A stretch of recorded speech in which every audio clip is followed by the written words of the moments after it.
Hello friends, today we are going to solve a very tricky problem using Vlookup along with left function. Now this is the base data that we have. What we have here is a city code and the sales figures that are given to us. And what we want to extract, we want to extract these sales figures in this table, but the data that is given to us is not the city code. It is city code along with the year. So how do we do that? Because here our VLOOKUP value, the lookup value from this table and this table doesn't match. But here you can see on the left hand side, two letters are there which are matching with the city codes. So we can separate this city and a year in separate columns and then put the VLOOKUP. But there is another option.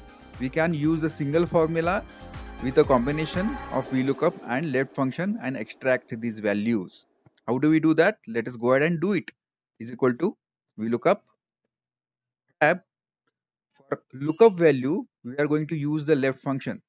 I will put here left, again tab. This is the text, comma. This left function will separate BL 2005 from this text into BL only. So that is what we will get our lookup value. Complete this left function. So this what we got is a lookup value. Then comma table array. I will select this table. Then comma column index number is 2, comma 0.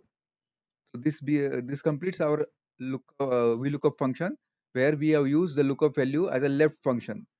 Left function separates the two letters from this data and will complete the VLOOKUP formula and enter. Now you will see we got all the values correctly. DL 2013 we have 8900. Isn't it very easy?